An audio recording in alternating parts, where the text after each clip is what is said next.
Doctor थी, उसका हिजाब नीचे खींचा था, उसको लेकर कंट्रोवर्सी हुई थी। फिर से एक बार बीजेपी के एक लीडर है गिरिराज सिंह, उनका भी बयान आ गया, मिनिस्टर भी हैं, कि क्या बुरा था उसमें, क्या उन्होंने क्या गलत किया था। अगर कोई महिला को डिग्री लेने के लिए आ रही है तो उसको कम से कम चेहरा दिखाना चाहिए, क्यों छुपा रही थी।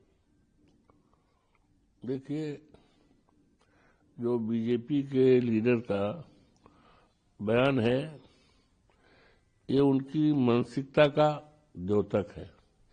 हिजाब उठाने का तरीका दूसरा भी था।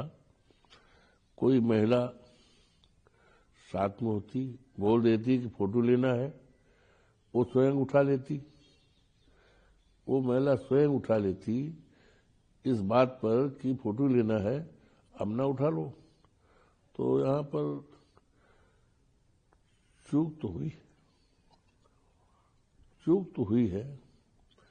अब जिस कारण हुई हो, उम्र के कारण हुई हो, जो भी हो, लेकिन इनका जो बयान आया बीजेपी के लीडर का, ये मानसिकता दर्शाती है महिलाओं के प्रति, और खास तौर से मुस्लिम महिलाओं के प्रति। इनकी विचारधारा, इनकी मानसिकता जाहिर करती है।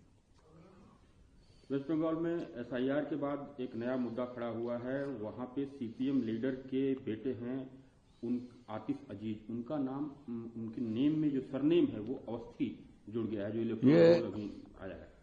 वोट काटने का एक तरीका है, और इसमें चुनाव आयोग पूरी तरह से फेल लग रहा है।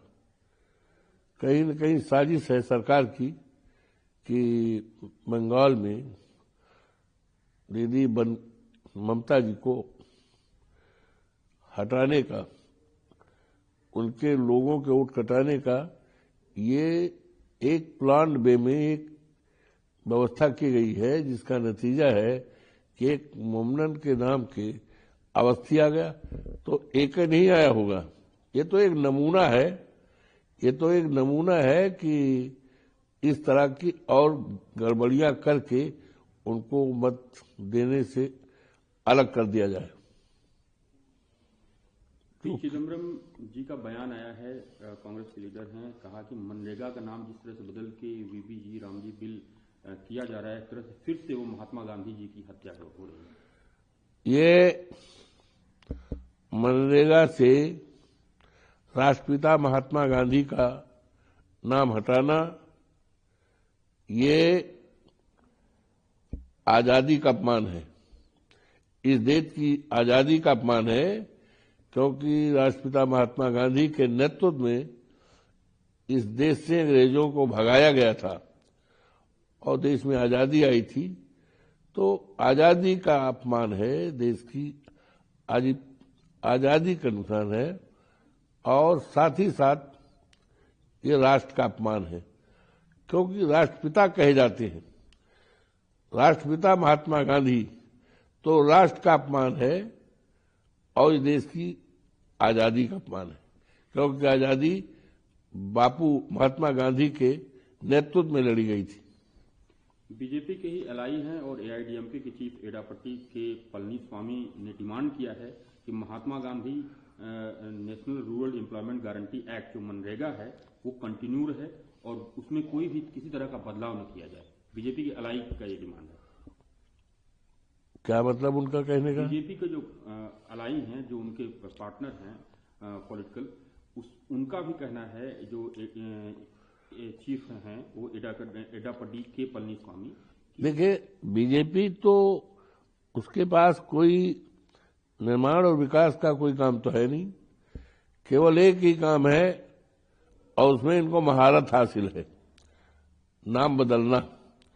अगर इसमें कुछ करना था मनरेगा में, तो इस देश के तमाम राज्यों की द्वारा सूचनाएं हैं, वहां पर मजदूरों का एक एक साल का मजदूरी नहीं मिली है, बकाया है, उसका पेमेंट करा देते हैं। और साल में 365 दिन होते हैं, कम से कम 200 दिन कर देते।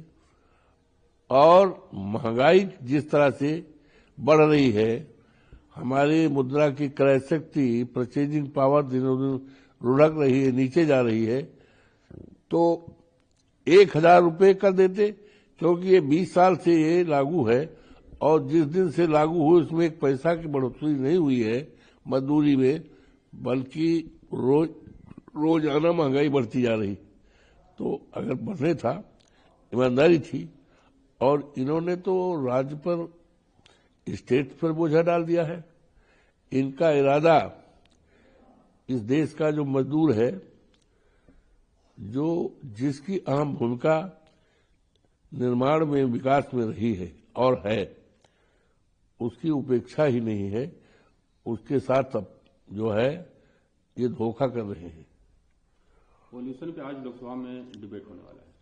हाँ, ठीक, अच्छी बात है, डिबेट होना चाहिए, जिससे ये बहुत गंभीर समस्या है, लोगों के जीवन से जुड़ी, स्वास्थ्य से जुड़ी समस्या है, इसका निदान हो सके। धन्यवाद।